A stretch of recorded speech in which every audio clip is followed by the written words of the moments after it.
Mesdames et messieurs, aujourd'hui nous allons traiter le chapitre 12 du volume 2 Cataro Pro, la comptabilité de l'entreprise commerciale. Comme d'habitude, ici j'introduirai le lien YouTube pour cette vidéo. Je m'en passe de lire tous les objectifs évaluateurs. Vous pouvez les relire dans votre dossier. Comme rappel, j'aimerais bien attirer votre attention à la structure analytique du bilan. On a en vert les actifs circulants, en bleu les actifs immobilisés, en couleur rouille les capitaux étrangers à court terme, cette couleur rose c'est les capitaux étrangers à long terme, et puis en jaune les capitaux propres.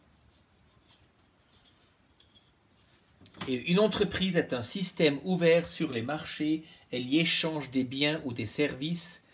Ainsi, on distingue trois entreprises bien différentes. Premièrement,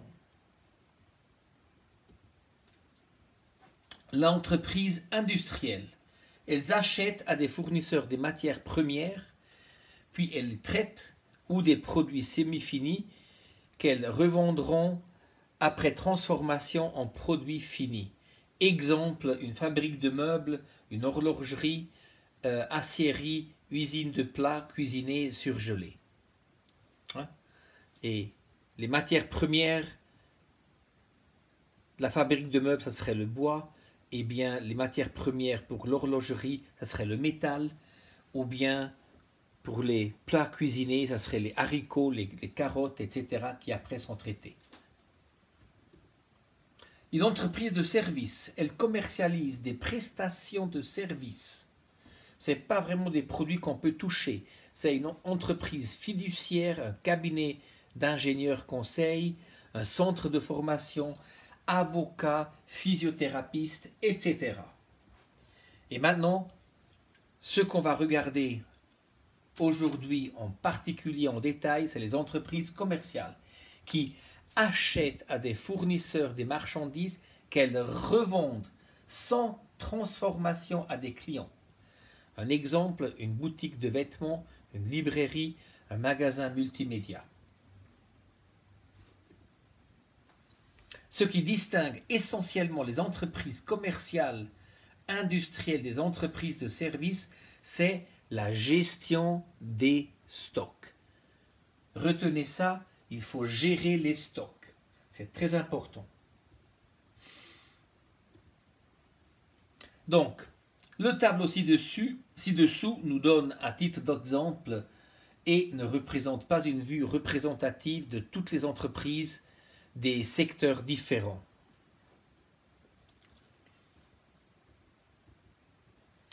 Nous avons l'entreprise industrielle, l'entreprise de service. Nous avons ici comme rappel les masses monétaires du bilan, actifs circulants, actifs immobilisés, capitaux étrangers à court terme, capitaux étrangers à long terme et les capitaux propres.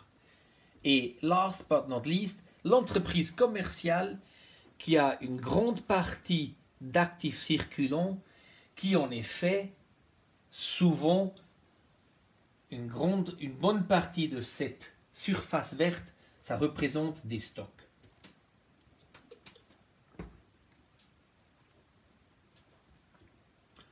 Le compte de résultat dans l'entreprise commerciale. Alors, du moment qu'une entreprise commerciale achète des biens pour les revendre, il est conseillable et préférable d'établir un compte de résultat à 2 degrés au minimum. Le premier degré est réservé aux opérations concernant les marchandises et il va déterminer la marge brute ou bien le bénéfice brut.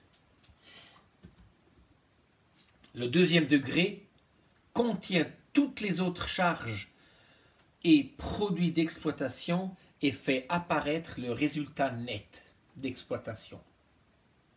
ou bien le bénéfice net ou le profit net. BN et PN. On regarde le compte de résultat, alors on a toujours dans le compte de résultat à gauche les charges, à droite les produits. Ça serait le premier degré. Il n'y aura que les achats de marchandises et les ventes de marchandises. Il en résulte une marge brute. Cette marge brute est reportée au deuxième degré. Marge brute 10 ici est reportée ici 10. Et ces 10-là, ils doivent couvrir tous les frais généraux. Ici, il y a encore des produits financiers. C'est, disons, un revenu, un produit extra qu'on a ici. Et puis, une fois qu'on a la marge brute et les revenus extra, et on déduit toutes les autres charges, on reçoit comme résultat le bénéfice net.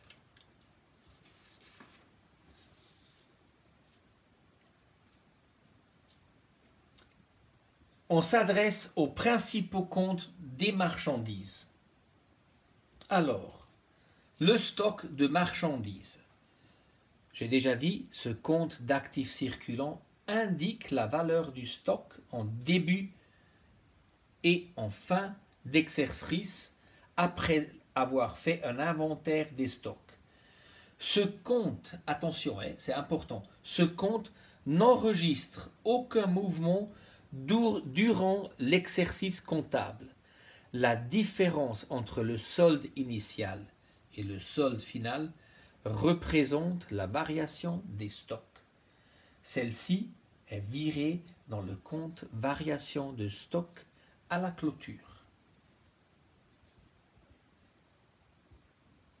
Je vous rappelle, les stocks de marchandises, c'est les actifs circulants, dans le bilan ici.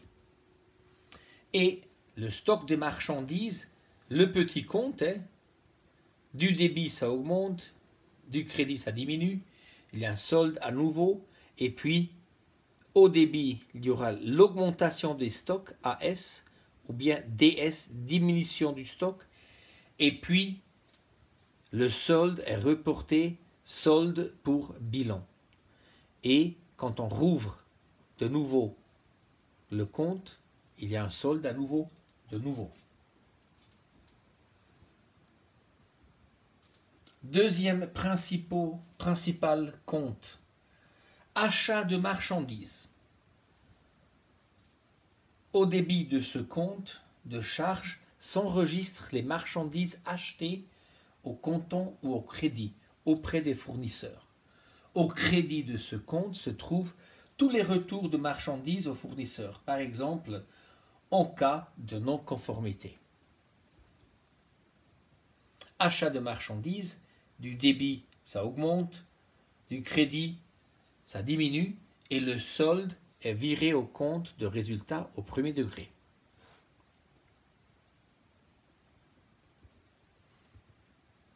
Voilà. Achat de marchandises, par exemple, ça sera le premier degré.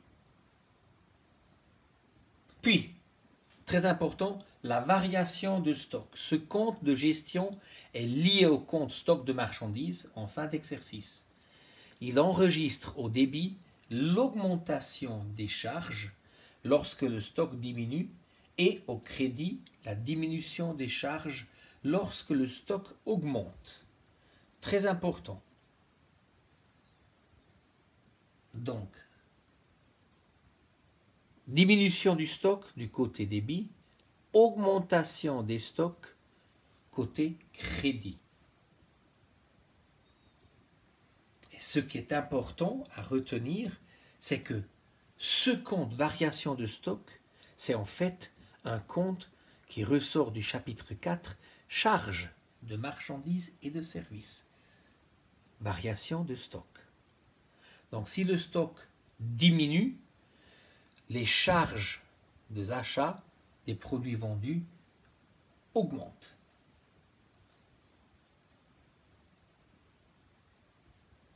Et puis, ben, très important, vente de marchandises, parce que si on ne vend pas, on ne va pas gagner la vie. Hein. Au crédit de ce compte de produits s'enregistrent les ventes réalisées au comptant ou au crédit, et au débit de ce compte s'enregistrent les retours des marchandises de la part de nos clients. Et le solde du compte représente le chiffre d'affaires brut de l'entreprise. Voilà. Débit, les retours, crédit, nos ventes. Et voilà, un extrait du plan comptable général, c'est dans le chiffre 3, chiffre d'affaires. C'est des revenus, c'est des produits, c'est ce que l'on gagne.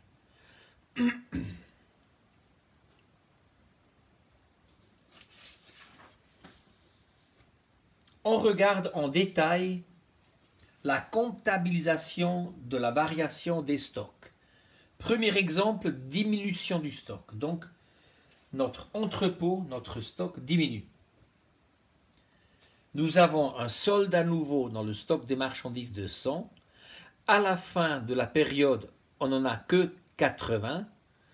Donc, il en résulte une diminution de stock de 20. Et donc, l'écriture se fera de la manière suivante. Compte à débiter, variation de stock, débit. Compte à créditer, stock de marchandises, libellé, diminution. Et la somme au débit et au crédit seront de 20. Et nous allons voir dans le compte de résultat premier degré, côté gauche les charges, côté droite les produits. On a par exemple l'achat de marchandises 1000, une variation de stock de 20. Hein, les charges augmentent parce qu'on a sorti du stock 20 que l'on n'a pas acheté directement.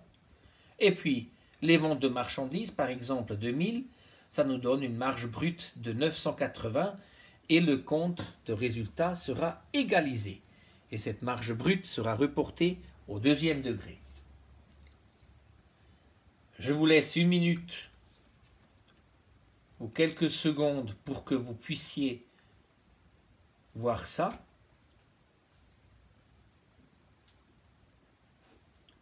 Deuxième exemple, l'augmentation du stock. Et maintenant, c'est juste le contraire. Nous avons au début de la période un solde à nouveau de 100 et à la fin de la période, notre inventaire nous dit que nous avons 110. Donc, il en résulte une augmentation de stock, ce qui nous dit une variation de stock, augmentation. L'écriture se fait compte à débiter, stock de marchandises à variation de stock, libellé augmentation, et la somme 2 fois 10. Et nous regardons le compte de résultat. Nous avons toujours, par exemple, acheté 1000 de marchandises, mais maintenant, de ces 1000, il y en a 10 qui sont restés au stock. Donc, les 10 de variation de stock, ils rentrent là, du côté des produits. Et ça nous donne une marge brute de 1010. Et de nouveau, on égalise le compte, ce qui est correct selon la comptabilité. Nous allons regarder encore plus en détail le compte de résultat premier degré. On a un exemple A. En début de journée, un commerce achète 3 ordinateurs au prix de 600 francs par pièce et pendant la journée, il en vend 2 au prix de 1000 francs par pièce. Combien ce commerce a-t-il gagné? Et il y a 2 voies de solution que l'on va regarder. On a le coût des achats, hein, on a les produits des ventes, les coûts de vente et la marge brute qu'on va regarder. Alors, le coût des achats, ça va être ces 3 ordinateurs qui ont été achetés à 600 francs. Ce que l'on appelle prix d'achat des marchandises achetées. Le produit des ventes, on appelle CAN, chiffre d'affaires net. Le coût des ventes, c'est le prix d'achat des matières vendues. Et MB, c'est la marge brute. On va regarder ça. Alors, le coût des achats, c'est 3 fois 600. Ce que l'on a touché par les ventes, le chiffre d'affaires net, on a vendu 2 ordinateurs à 1000 francs, 2 fois 1000. Mais attention, le prix d'achat des matières vendues, c'est 2 fois 600. Parce qu'une pièce, elle va rester au stock. On a ici 3 fois 600, 1800, 2 fois 1000, 2000, 2 fois 600, 1200. Et la marge brute, c'est le chiffre d'affaires net en déduction du prix d'achat des marchandises vendues. Donc, les 2000, chiffre d'affaires net, moins le prix d'achat des marchandises vendues, les 2 fois 1000, les 2 fois 600, excusez-moi. Donc, ça nous donne une marge brute de 800. Ça, c'est le calcul. Et puis, on regarde le même exemple, mais avec une solution comptable, avec les comptes. On a toujours l'achat des marchandises. On a acheté 3 ordinateurs pour 600 francs. Donc ça, c'est les charges, 1800. On en a vendu 2 à 1000. Donc, on a des produits de 2000. Attention, il y a la variation de stock parce qu'on n'en a vendu que 2, mais on en a acheté 3. Donc, il y a une augmentation de stock qui nous mène à l'augmentation de stock, à variation de stock 600. Et maintenant, on reporte tout ça dans le compte de résultat premier degré. On a les achats des marchandises, 1800.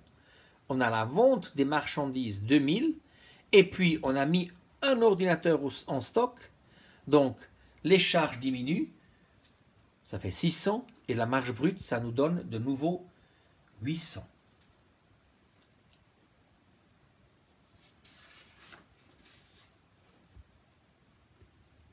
On regarde un autre exemple pour rentrer dans le détail, pour bien expliquer ça. Le fonctionnement. On a au début de l'exercice en stock 1500 francs qui sont représentés toujours des 3 ordinateurs à 500 francs. Et en début de journée, ce commerce achète 3 ordinateurs au prix de 600 par pièce. Et maintenant, il en vend 4 au prix de 1000 francs par pièce. Combien a-t-il gagné? On a toujours les coûts des achats, produit des ventes, coût des ventes, marge brute. Maintenant, on a acheté 3 ordinateurs à 600. On en a vendu, chiffre d'affaires net, 4 à 1000 francs. Mais le prix d'achat des matières vendues, c'est les 3 ordinateurs à 600 et un ordinateur à 500 francs qui était en stock.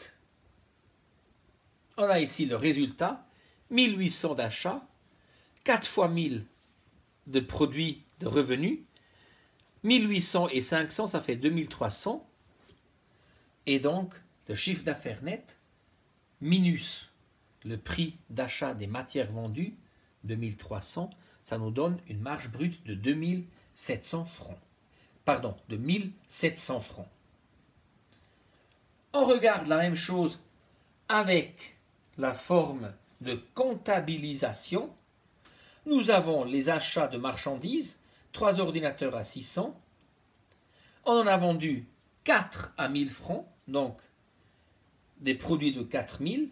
Maintenant, on a une diminution du stock qui se reflète dans la comptabilisation, variation des stocks 500, à stock marchandises 500, et maintenant on aura un nouveau inventaire de 1000. On reporte ça dans le compte de résultat de premier degré. Les charges, achat marchandises 3 fois 600, 1800. On en a sorti un ordinateur du stock à 500 francs, ça nous donne 500 de charges. On a vendu 4 ordinateurs à 1000 francs pour 4000, ça nous donne une marge brute de 1700, ce qui égalise le compte.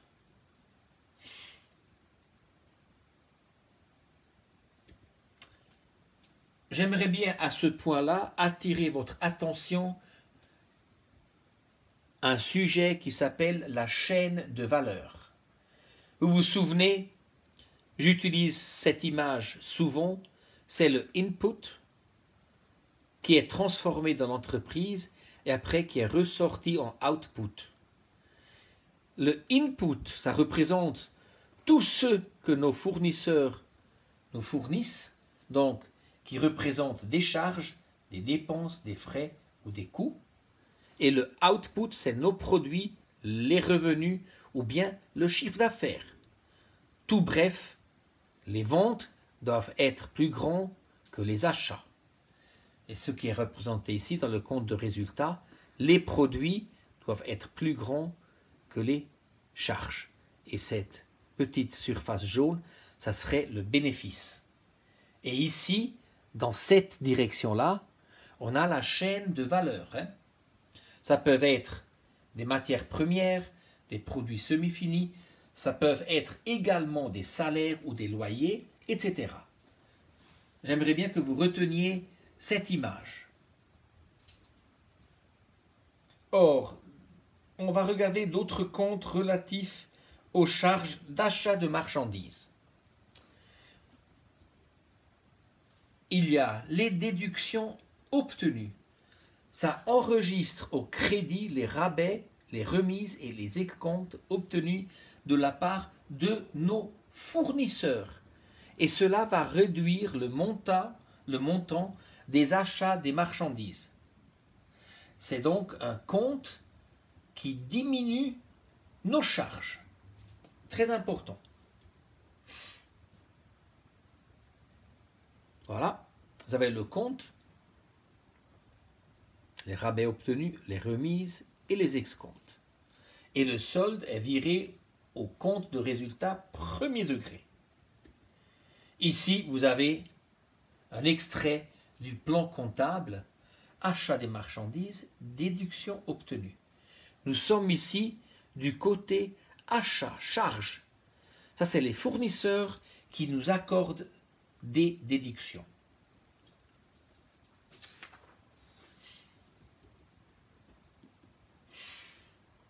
On continue.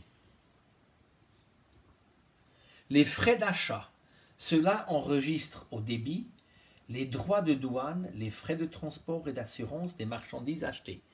Ce compte est un compte de charge. Ça augmente nos frais, nos dépenses. Débit plus. Et le solde est également viré au compte de résultat premier degré. Et ici aussi, encore un extrait du plan comptable sous la rubrique 4, charges de marchandises. Il y a les frais d'achat. Je me répète, on est toujours dans l'approvisionnement de ce qu'on a besoin pour réaliser, pour mettre en œuvre l'objectif de l'entreprise.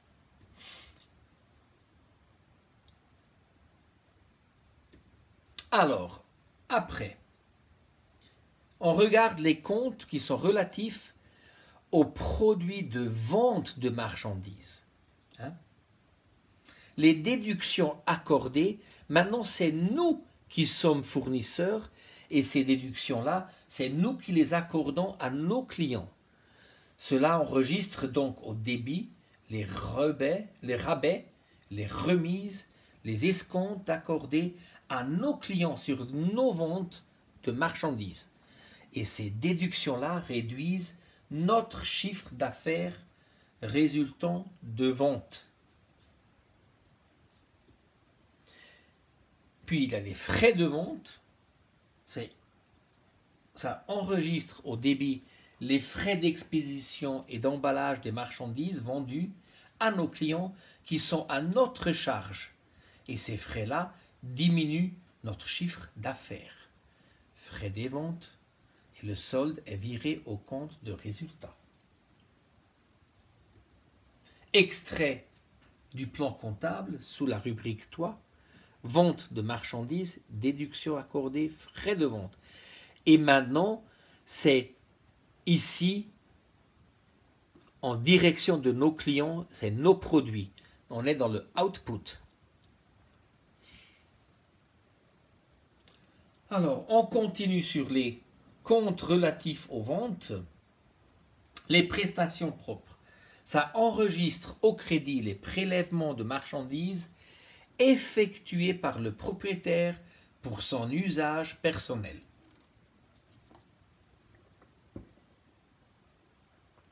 Les prélèvements de marchandises et le solde est également viré au compte de résultat premier degré. Et après, on a encore un compte qui est très important, les pertes sur créances. Ce compte-là est lié au compte de vente de marchandises et il enregistre au débit les pertes en cas de non-paiement de la part de nos clients, les clients qui sont insolvables, donc qui sont banqueroutes. Ce solde réduit également le chiffre d'affaires. C'est pour cela que la diminution se passe au débit. Une fois de plus, le solde est viré au compte de résultat en premier degré.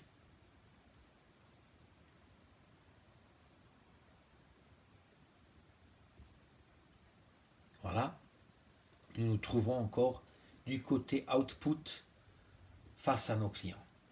J'aimerais bien vous rappeler, on a déjà traité ça, les expressions rabais, remise et escompte.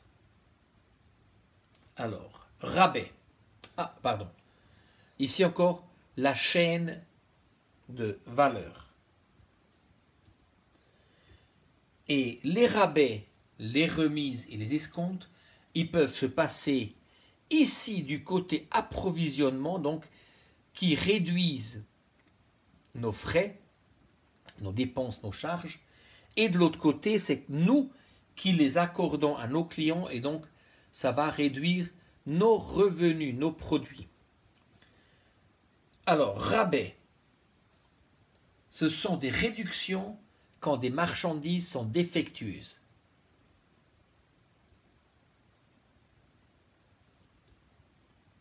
La remise, c'est une réduction pour des achats ou des ventes à nos clients en grande quantité. Et l'escompte, ce sont des réductions en cas de paiement rapide. Donc si nous payons les factures de nos fournisseurs très vite, nous allons recevoir les escomptes. Si c'est nos clients qui payent vite, ça va être eux qui vont toucher un escompte. On regarde en détail le compte de résultat en premier degré. Nous avons du côté des charges les déductions accordées, les frais de vente, les pertes sur créances. Du côté droite, la vente de marchandises et les prestations propres. Le CAB, c'est le chiffre d'affaires brut. Cela, ça sera le chiffre d'affaires net, le solde. Après, il y a les achats de marchandises, les frais d'achat, les déductions obtenues. Ça nous donne le prix d'achat des marchandises achetées. Et une fois qu'on tient compte de la variation du stock, diminution du stock, augmentation du stock de ce côté-là, et ça va nous donner le prix d'achat des matières vendues.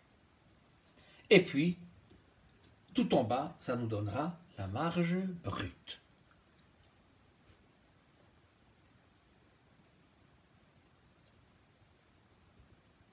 Le compte de résultat à 2 degrés, nous avons ici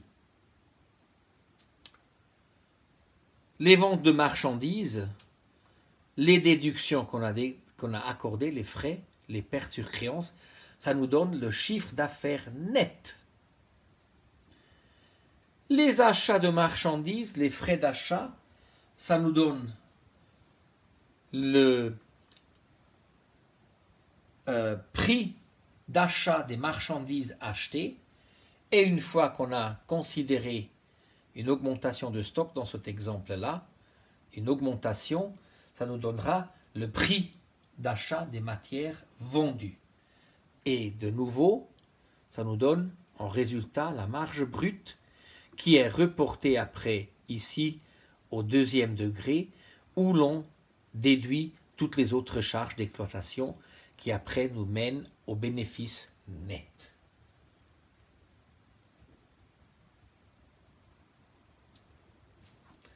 C'est ce que j'ai déjà dit, une entreprise doit réaliser un bénéfice net. Ça c'est clair. Et le résultat du 1er degré, donc la marge brute, doit être suffisamment grande pour couvrir tous les autres frais comme les salaires, les loyers, les autres charges d'exploitation. Et si la marge brute ne suffit pas pour couvrir toutes les autres charges, on réalisera une perte.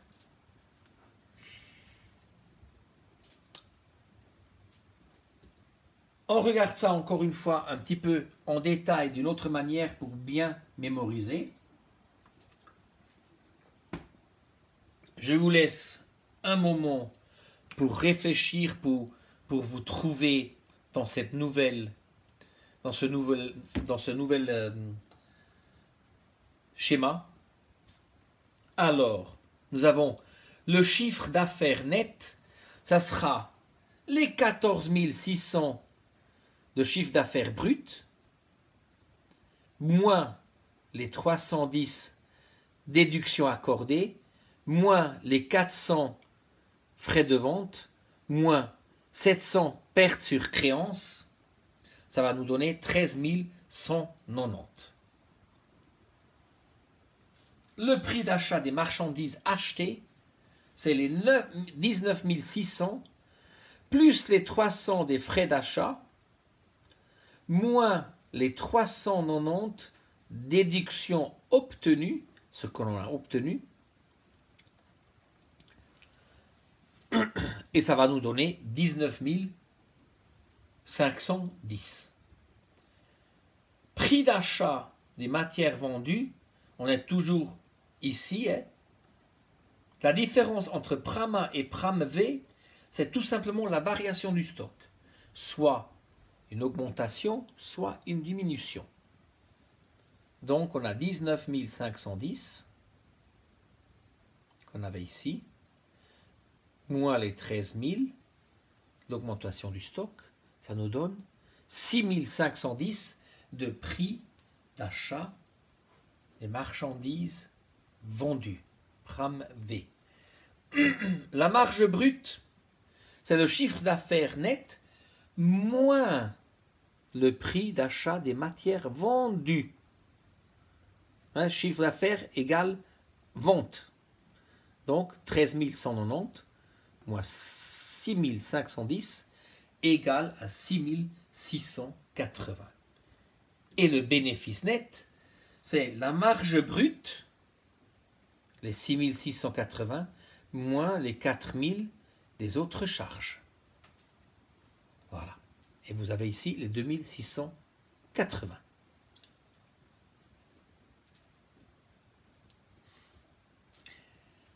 Les calculs relatifs aux ventes de marchandises. Le total des ventes annuelles réalisées par les entreprises est appelé le chiffre d'affaires, CA en abréviation. Ça peut être exprimé brut ou net. Ça est ça, chiffre d'affaires brut, chiffre d'affaires net. Le chiffre d'affaires net, c'est les ventes de marchandises, plus les prestations propres, les déductions accordées, les frais de vente, moins les pertes sur créance. C'est ce que l'on touche après déduction de tout ce qui est relatif aux ventes.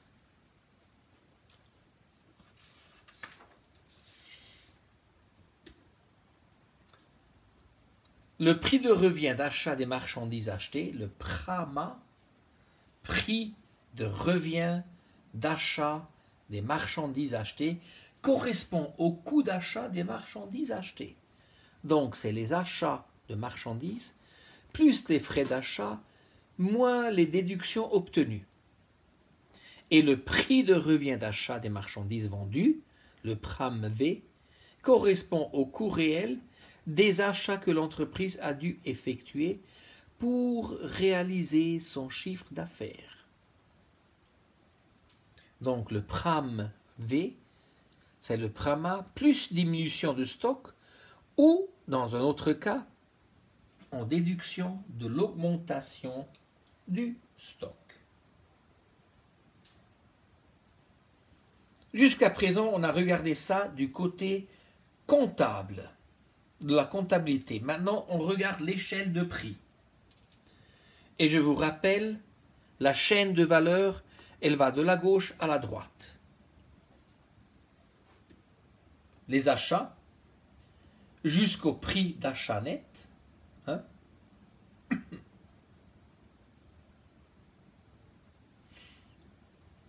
Ici, les frais généraux et le bénéfice net, c'est le calcul interne. Hein? C'est ce qui doit couvrir toutes les autres charges d'exploitation. Et ici, à partir du prix de vente net, on parle des ventes. Du prix d'achat brut au prix d'achat. Alors,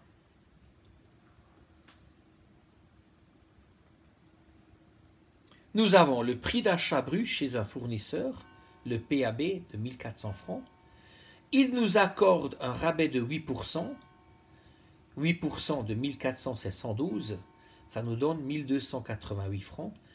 Et ces 1288 francs, ça représente 92%.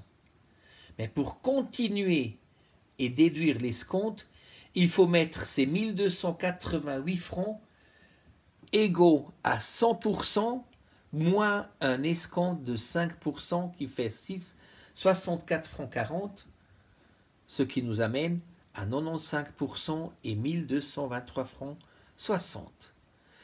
Plus les frais d'achat, le transport, c'est une somme forfaitaire, 50 francs. Cela nous donne le prix de revient d'achat. C'est ce que la marchandise nous a coûté jusqu'à ce qu'elle soit devant notre porte de l'entreprise. Et là, on a l'approche par les marchandises de la comptabilité. Les achats de marchandises, on a toutes les déductions, plus les frais d'achat. Et voilà, on a toujours le PAN, prix d'achat net, prix de revient des achats.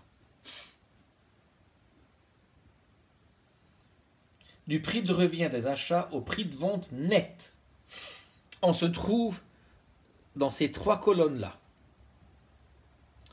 Le prix de revient d'achat est augmenté par les frais généraux. Cela nous donne le prix de revient.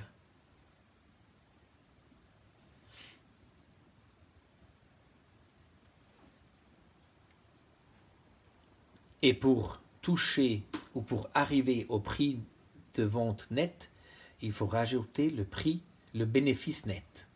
Et le bénéfice brut ou le BB, c'est les frais généraux plus le bénéfice net. On a ici le calcul. Le prix de revient d'achat, 1200 francs, ça correspond à 100%. Les frais généraux, ça fait 40%, 480 francs. Le prix de revient correspond à 1680 francs. Et ces 140%, ils doivent être transformés en 100% pour continuer à travailler.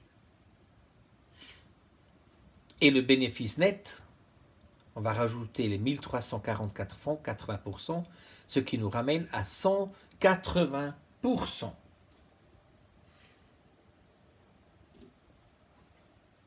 Et les frais généraux et le bénéfice net constituent le bénéfice brut. Voilà.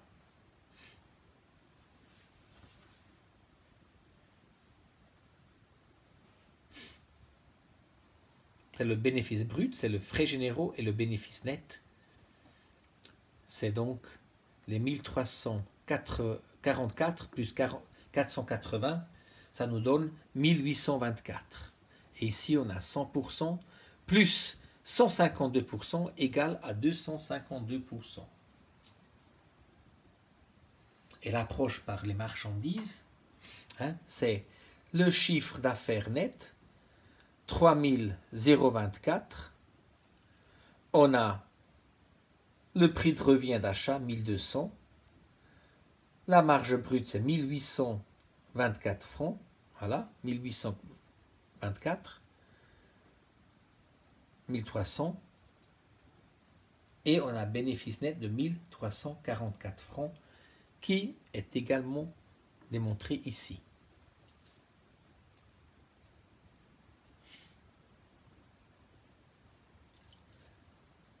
Ici, il n'y a pas de variation de stock, donc par conséquent, ici, le prix d'achat des marchandises vendues est égal au prix d'achat des marchandises achetées, égal au prix de revient des achats, quand il n'y a pas de variation de stock.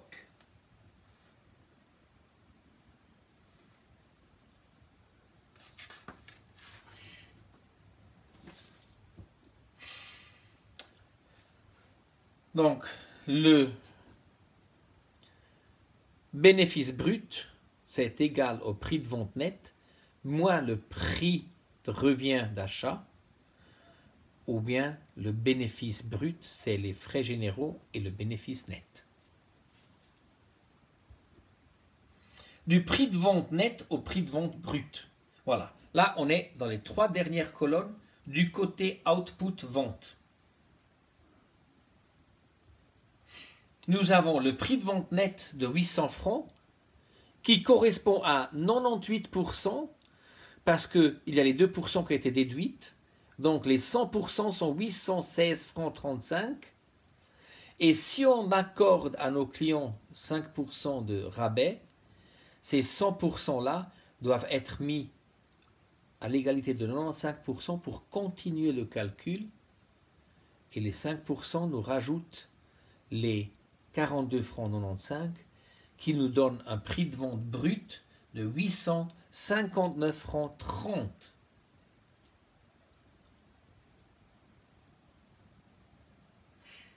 Et le bénéfice net résulte de la différence entre le prix de vente encaissé et le prix de revient. C'est très important à retenir.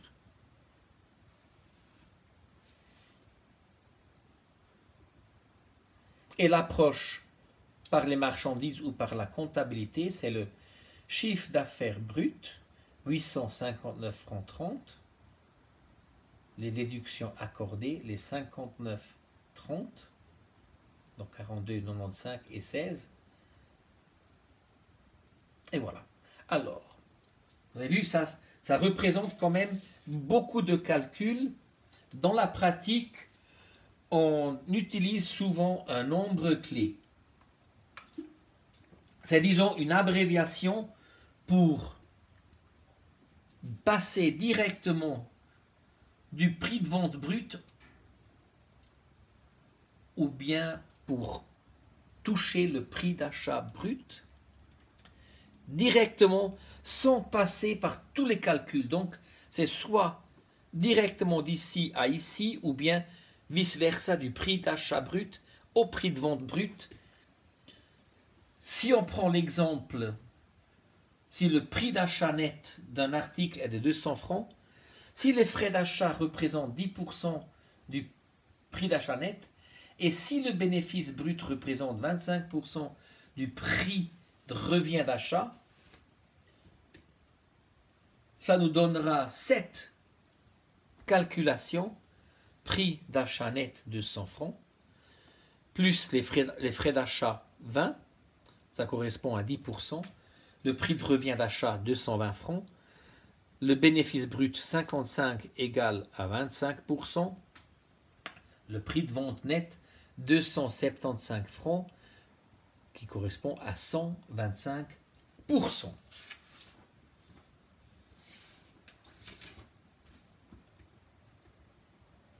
Donc on continue avec le même exemple. C'est ce qu'on a calculé avant. Et maintenant, il se pose la question, la recherche du nombre clé. Par quel nombre faut-il multiplier 200, le prix d'achat net, pour obtenir directement 275 francs, le prix de vente net? Donc 200 fois le nombre clé qui est x égale à 275. Donc on divise 275 divisé par 200, ça nous donne un facteur de 1,375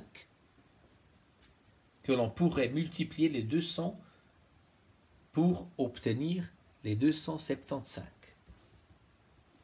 Ou bien, par quel nombre faut-il multiplier les 275 francs, le prix de vente net, et si on retourne de l'autre côté, pour obtenir le prix d'achat net des 200, ça donnera donc 200 divisé par 275, ça nous donne le coefficient de 0,7272.